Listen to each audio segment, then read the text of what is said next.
do you think? Should we go? Little road trip? Road trip.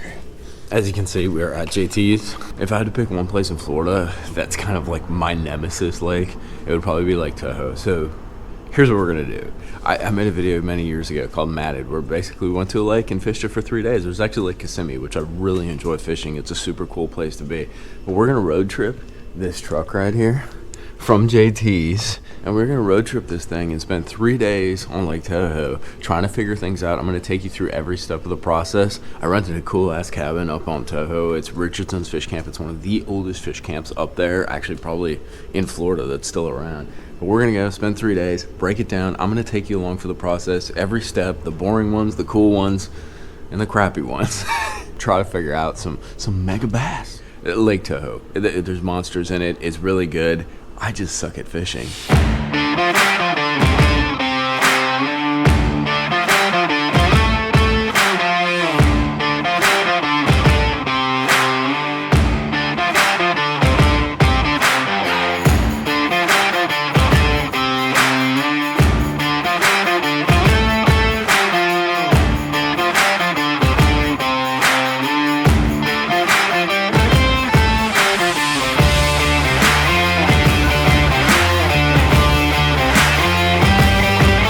I got everything you could imagine. I got a bunch of braid setups because there's a lot of grass, punching setups, chatterbait, moving bait, popping frog.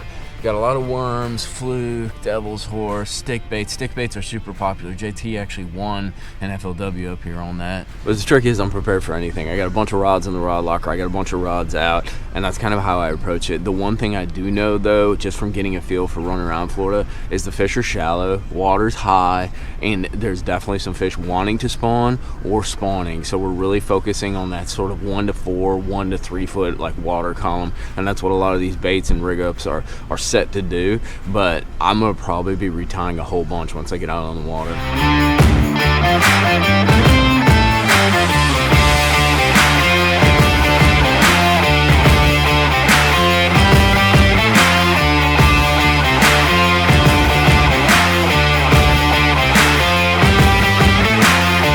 We made it to Toho. This guy right here, you can see I do not have many waypoints here because yeah, like I said, I've struggled out here.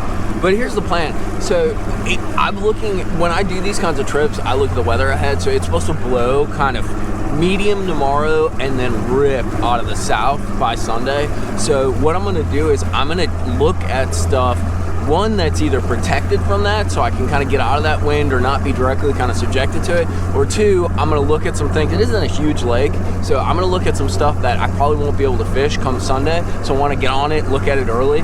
I'm also gonna focus on shallower stuff first. I want to start shallow because I think that's the highest percentage area, kind of tuck back, look to see if I see some beds, some staging fish kind of swimming around, and then from there, I think that's like my best statistical option, and then from there I'll push my way back to kind of track them down. But I really got a feeling these fish are going to be shallower than they are deep. There's a lot of offshore hydrilla on Toho, but I don't think that's really going to be a player at the moment.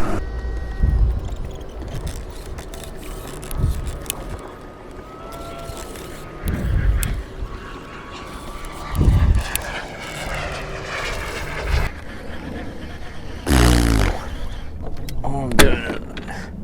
Knocking off what I'm not going to do tomorrow.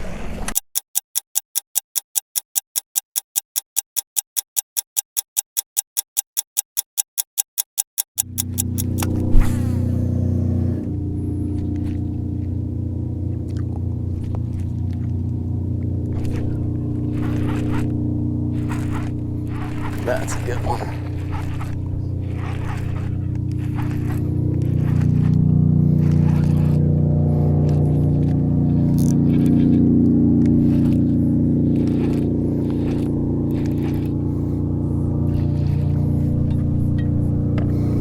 Well, the first clue to the puzzle. Barely ate it. But it's fish.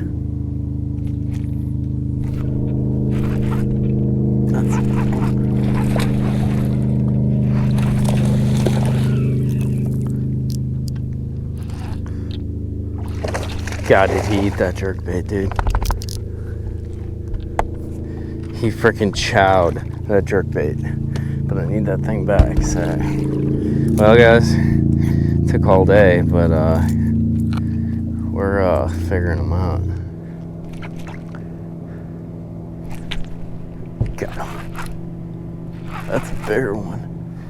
This is so cool. Dude, we went all day not catching anything.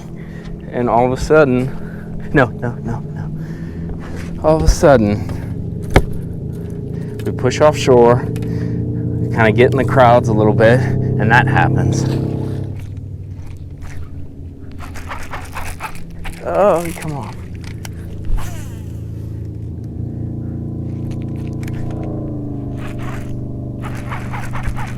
Stay out of there.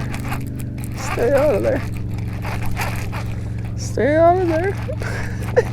I'm like surrounded by a bunch of really thick hydrilla, and these aren't the biggest fish in the world, but they're chunky and they can pull, especially a 12-pound test and a medium action rod and a jerkbait. When they're eating the jerkbait crossways like that, you know you're hashtag doing it right.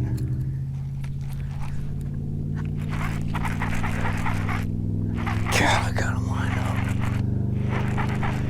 There's this little corner. Oh, dude, there's like 3 of them with it. There's this little corner of hydrilla, and if you hit it right, they will chew.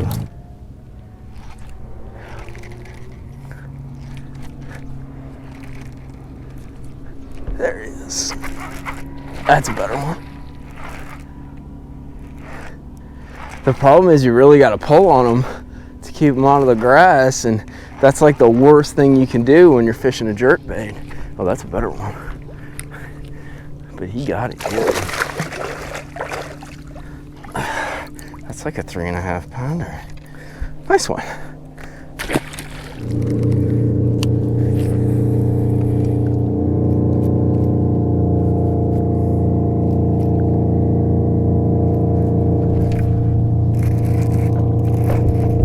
That's a better one.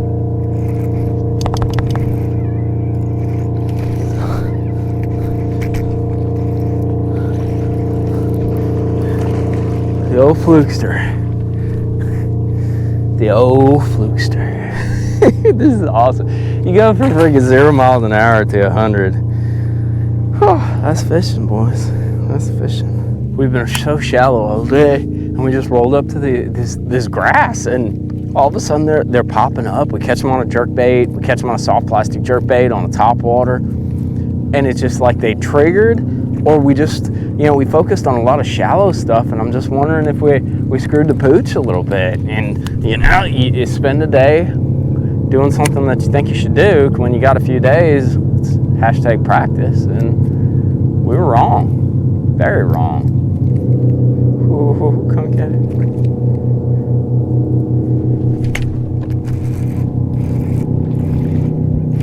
I watched him come over and get it, dude.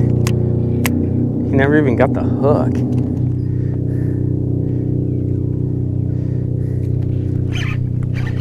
God. That might be a better one. Stay up there. One twitch wonder, boys. One twitch wonder. Look out, Bog. Oh, he's got one hook. Gotcha. Look out, Bog. Look out. Nice job, homie. Keep up the good work.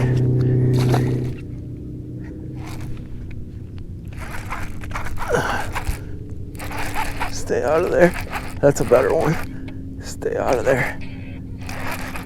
That's the only problem with this is you're fighting the grass. He is in the grass. I really don't want to go over there. Swim out of there. There we go. Sometimes when you let them swim out, they'll just come out on their own. But I got 12-pound test, so it's kind of light. Especially for a 3-pounder in the grass, boy. Not even 3. How about that, Bulk? You like that? Silent jerkbait. It's dead flat out. They're absolutely killing it. You're gonna have to excuse the rattling bareboats. Today was the epitome of practice. we practiced what I thought would work. Went shallow, flipped mats, threw an easy swimmer, like covered shallow water, looked for beds. Nada. I lost one fish punching mats. I did miss one big bite punching mats. It thunked it. I hooked it. It was like, and then it come off. But dude, we get out to this offshore hydrilla. It's been a really mild winter in Florida, but I'm in like 8-9 feet of water, like stuff that they should be in like late spring, summer, kind of post spawn. And dude, all of a sudden, like a trigger, it starts, fish start popping around. I've been avoiding it because that's what everybody's fishing. But I turned on my active target on scout mode, which basically gives you kind of like a forward look in a 180-degree angle. And dude, I see fish just swimming around, and I'm like, if there's fish down there and there's that many fish, I can definitely catch them. Got out the hard jerk bait, got out the soft jerk bait. They start schooling more. There's hydrilla nets everywhere. But what I'm going to have to do is, tomorrow it's supposed to blow a little bit more. I think that'll help this, because that chop on the water, that it sort of breakup helps kind of an offshore kind of grass bite. But I don't know how to catch them during the day. They're obviously schooling right now. That jerkbait's going to play a role. Getting it down just above the grass, kind of fishing in between some of these domes, some of this stand-up stuff. And we're just going to have to expand on what we found, because the shallows, dude, it ain't happening. Like, and that's what practice is about. It's not wasting time. It's canceling things that aren't working. And we spent a lot of time canceling stuff. But I'm looking forward to tomorrow. I don't know what it's going to bring, but just getting that one clue really opens the door for a lot more things.